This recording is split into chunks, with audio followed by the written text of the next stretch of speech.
Hey guys, what's going on? Today's video is going to be the top 8 slept-on secondaries in Helldivers 2, and I know in my last video I said I was going to do 2 other Helldivers 2 videos, and I did have them lined up.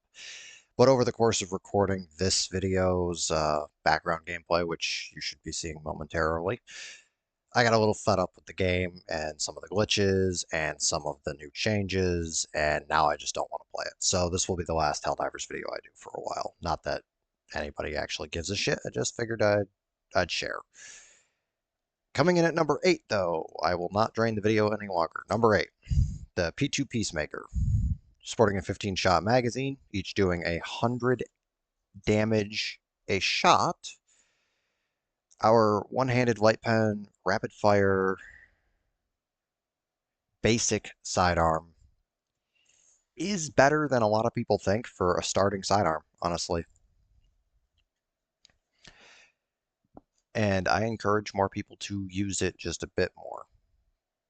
Coming in at number 7, the P69 Veto, doing 105 damage per shot with a 12-shot total magazine and medium pen. This handgun does have rounds reload for a sidearm. That's pretty nice, but its one downfall is you have to use at least 6 shots to reload early. It does the autocannon thing because it's an end block fed magazine with using stripper clips, just like the autocannon. It is still a good sidearm, but that is a downside. Coming in at number 6, the Plaz 15 Loyalist. Doing 125 damage with only 8 shots, this medium pen explosive plasma pistol can be charged up to do additional damage without consuming additional ammo. And I cannot stress this enough about the plasma weapons that can charge up. Them not consuming additional ammo is probably one of the most badass things I have ever seen in a video game, because a lot of games I've played in the past, when you charge a weapon up, it consumes additional ammo in the magazine. So for us to have an explosive weapon that lets us make the explosion bigger, even as a sidearm, and it not consume even more of your ammunition, that's insane. Coming in at number 5, the P4 Senator, doing 225 damage a shot and being heavy pen. This round's reload sidearm has one flaw, being a revolver. It is only a 6-shooter. But for heavy pen, if you're skilled enough with handguns or are using the gunslinger perk, or maybe you're just a good shot, you can 3-tap out a Hulk out with it easily. 3 headshots is all it takes to kill a Hulk. Coming in at number 4, the Laz 7 Dagger, doing 250 damage a second. The Dagger is a beam-based sidearm and uses heat sinks, allowing it to enter cooldown, if as long as you don't have to reload and it doesn't overheat. Essentially, it will cool down on its own. So if you're careful, you may never have to reload your sidearm. And the beam-based laser guns, I don't know if anybody actually knows this, and I don't know if the new fire update is capable of affecting this, but beam-based laser guns can set things on fire. I don't know if the new fire update actually affects that or not, but yeah. However, the new fire update does affect our next sidearm, the P72 Crisper, doing 380 damage a second. The Crisper is secretly your heavy pen flamethrower sidearm in disguise, with a 50 fuel capacity. This one-handed flamethrower can literally do all of your heavy pen needs, because fire is heavy pen. I cannot stress this enough. I feel like I shouldn't have to say it over and over again, but somehow it falls on deaf ears. Coming in at number 2, and I'm honestly surprised this gets ignored as much as it does, but I don't know, maybe I'm nuts. The SG-22 Bushwhacker, doing 405 damage. The sidearm is a 3-barreled light pen shotgun firing buckshot. It has rounds reload.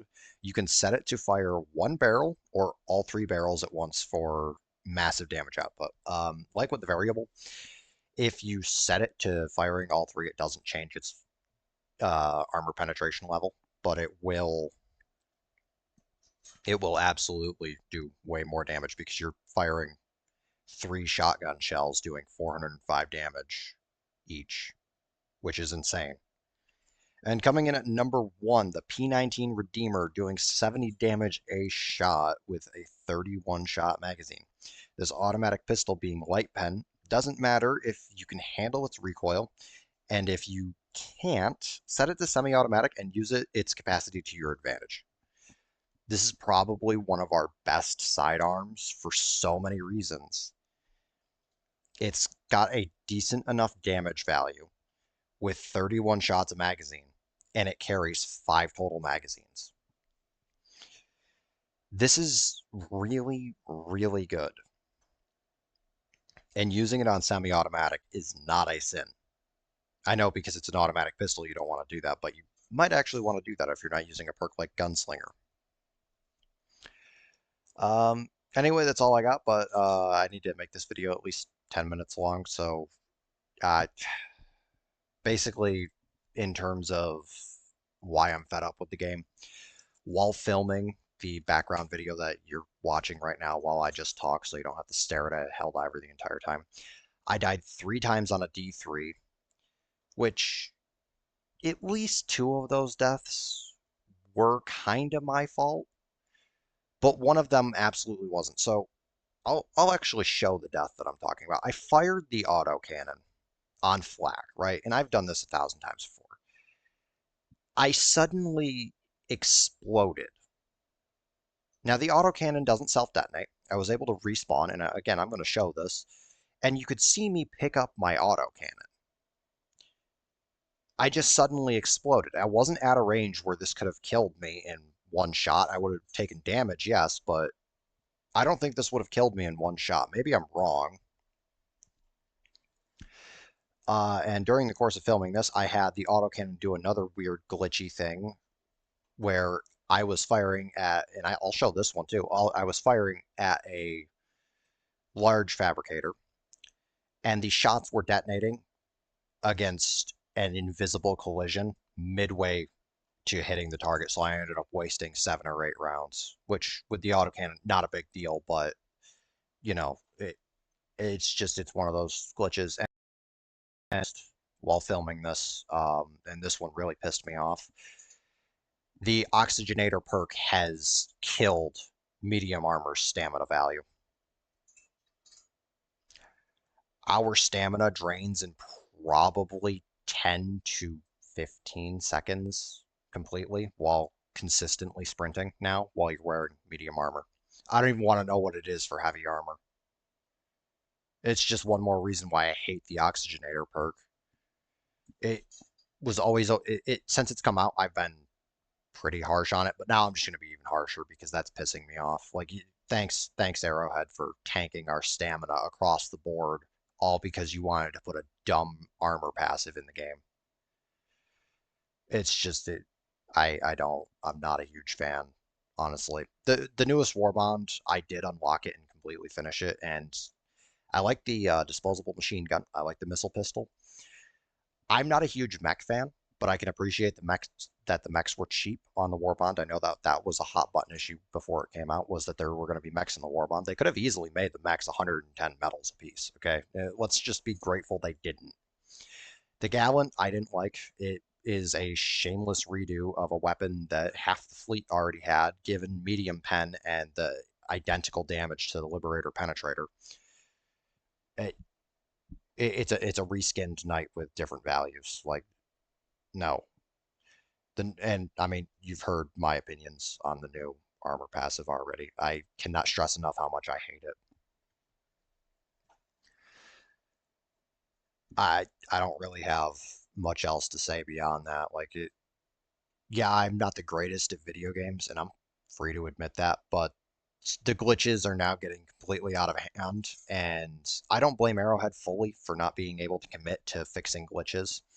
Between being a smaller studio and between being licensed by Sony for this game, you can guarantee that they can't fix all the glitches overnight. It's never going to happen. Sony, as soon as they see dollar signs, it's over. And I'm not trying to start up the console wars again, so I used to own several. I grew up with a PlayStation 1 and a PlayStation 2.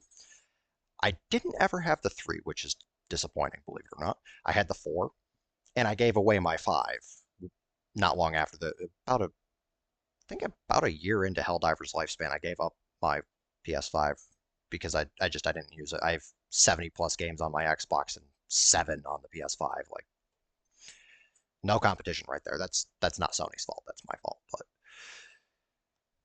this is coming from somebody that has played both sides of the console wars, and quite honestly, I'm not impressed with either side. I'd rather just play on Steam, but I'm, incapable of doing that. Anyway, I've vamped for long enough here. I will catch you guys in the next one. It might be a minute before I actually record again. For reference, I'd love to point out I'm recording this video the same day that the top 10 primaries is coming out. Yeah, it's gonna take me a minute to put up another video. I'm giving myself like 2 weeks to try and figure this out because there's a couple things I want to do that are just not working. I'll come up with something though. Don't worry about that. But no, I'm probably gonna take a break from Helldivers for a while, honestly. Not after that, no. I struggled against the new bug faction, sub faction as well. A lot of people did though, to be fair. I struggle against the bugs normally, so I just sucked. That's more my fault than Arrowhead's, but I didn't like the reliance on stamina. And and I finally noticed the stamina change here, and I'm really not impressed with it. It's kind of a slap in the face. So anyway, I'm Reject, and this is the Wasteland Reject, and I'm done here, guys. I'll see you in the next one.